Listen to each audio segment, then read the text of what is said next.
Regresamos con más de noticias Globovisión Internacional. Saludamos también a quienes se conectan en el mundo por nuestra señal en vivo en YouTube, Globovisión en vivo. Hoy estamos hablando sobre las protestas que han generado esta reforma judicial en Israel. Hay críticos que cuestionan esta medida por parte del gobierno del primer ministro Netanyahu e incluso dicen que está comprometida la democracia en este momento, Trina. Así es, de inmediato lo revisamos. Nos acompaña desde Israel el periodista Gabriel Astrovsky. Buenos días. Hola, ¿cómo anda? Muchas gracias por la invitación. Estimado Gabriel, muchísimas gracias a usted por aceptar la invitación en Noticias Globovisión Internacionales. Quisiéramos consultarle en primer lugar cómo está la situación en las calles y esta intervención que vimos anoche del primer ministro Netanyahu a través de los medios. Está cerca de calmar la situación. Ha dicho que va a avanzar en una medida o en una reforma que favorezca los intereses también tanto de sus partidarios como de quienes critican la reforma judicial. Bueno, vayamos por partes, José. La situación en la calle es de un clima de mucha molestia. Si bien no hay, más allá de los momentos en los que se llevan a cabo las manifestaciones y las protestas, no es que estamos viviendo en un clima de protesta permanente, digo, sobre todo por las imágenes que se pudieron ver ayer, calculo en todos los medios del mundo respecto de lo que fueron los resultados de las manifestaciones, sobre todo en la ciudad de Tel Aviv en el día de ayer, pero sí el clima es de mucha tensión y de mucha molestia respecto de la reforma que intenta llevar adelante el gobierno de Benjamín Netanyahu. Como ustedes saben, Netanyahu, y hago un poco de historia, es el primer ministro que retomó el poder en el mes de diciembre de 2022, luego de haberlo perdido en mayo del 2021 y tras una larga cadencia de más de 12 años en el poder aquí en Israel. Y cuando volvió a asumir la primera magistratura, menos de una semana, días después de haber asumido la primera magistratura, anunció que su gobierno llevaría adelante la propuesta de una reforma, de un paquete de reformas, entre otras, una reforma judicial. Reforma judicial que tal vez para quienes provenimos de diferentes países de América Latina estamos acostumbrados a escuchar, porque más de alguna vez en nuestros países de origen se ha tratado de llevar adelante, pero que en un país como Israel es algo que nunca se había propuesto ni estaba en agenda de ningún integrante de ningún partido. Una propuesta que intenta de alguna manera, para explicarlo en palabras rápidas, que el gobierno tenga poder de veto sobre el poder de veto que tiene la Corte Suprema de Justicia. O sea, básicamente que el Poder Ejecutivo tenga injerencia por sobre el Poder Judicial, algo que, como todos sabemos, en un sistema democrático no puede ocurrir, dado que debemos perseguir y profesar siempre la independencia de los diferentes poderes en un sistema democrático. Bueno, eso es lo que viene intentando llevar adelante el gobierno de Benjamín Netanyahu. Y desde entonces,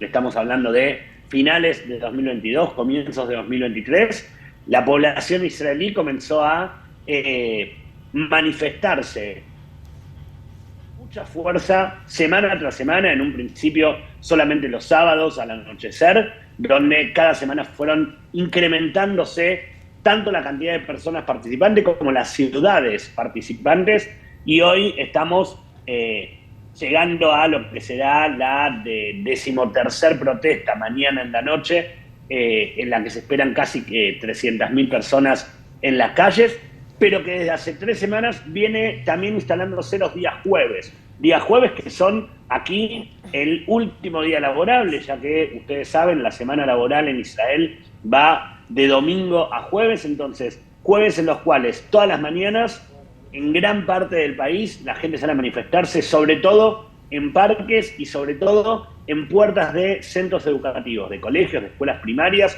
y también universidades, contra la propuesta de la reforma del Poder Judicial,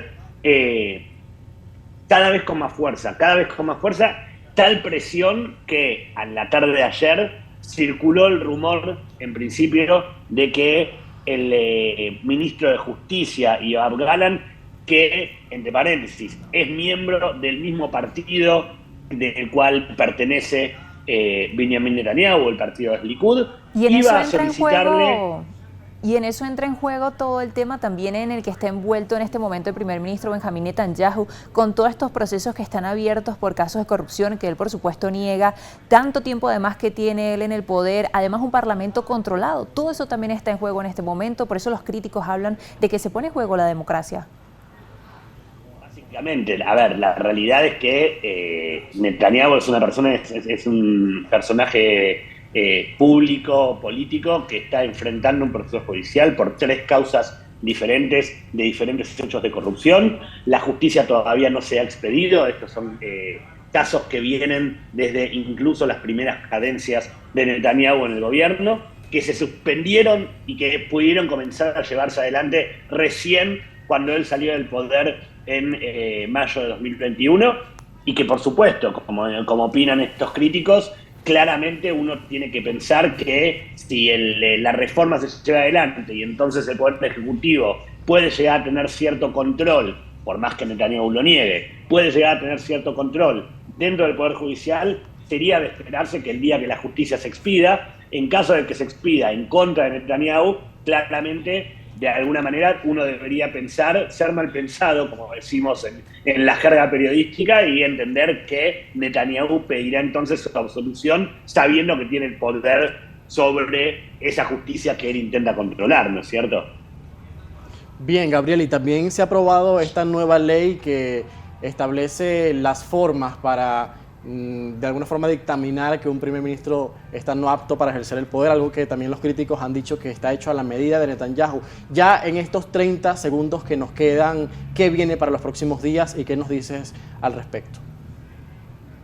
Mirá, lo que se aprobó ayer es parte de todo lo mismo, de todo el paquete de reformas. Es imposible pensar en una reforma sin la otra. Lo que se viene, como les decía recién, ayer circuló el rumor de que el ministro de Justicia iba a solicitar la renuncia, públicamente la renuncia de Netanyahu. Por supuesto que esa declaración, que estaba concretada con los medios en cadena nacional, no se llevó a cabo porque hubo una reunión entre Netanyahu y el ministro de Justicia. La resultante de ese encuentro, que fue telefónico, fue la cadena nacional que emitió Netanyahu ayer, y que, por supuesto, gran parte de la población, sobre todo la que sigue manifestándose en contra de este paquete de reformas, no creyó que vaya a ser en absoluto algo que aliviane. Ayer, por primera vez, lo que sí, esto es un tema para tener en cuenta, fue la primera vez en todo este tiempo que Netanyahu habló de proseguir con la idea de la reforma, pero con una reforma que deje en acuerdo tanto a la oposición como a la coalición gobernante en este momento. O sea, como que de alguna manera dio a entender que abre una puerta para que se lleve a cabo una conversación. Pasa que hasta ahora la coalición de gobierno venía ofreciendo y venía pidiendo a la oposición que se sentaran a conversar. Pasa que las condiciones que ponía el gobierno era conversemos, pero mientras tanto nosotros seguimos adelante con la votación. Entonces, de ninguna manera la oposición aceptó sentarse. Aparentemente uno podría entender que después del discurso de ayer existiría, y estoy hablando muy en potencial, José, existiría la posibilidad de que se frene todo hasta que se llegue a un consenso y entonces se siga adelante. Habrá que esperar en los próximos días a ver qué pasa, pero también es un mes en que se viene adelante con muchos feriados aquí en Israel por las Pascuas. Bien. Entonces es algo que probablemente se extienda por lo menos en un mes más. Muchísimas gracias por acompañarnos, Gabriel, un placer. Gracias a ustedes, un abrazo para todos.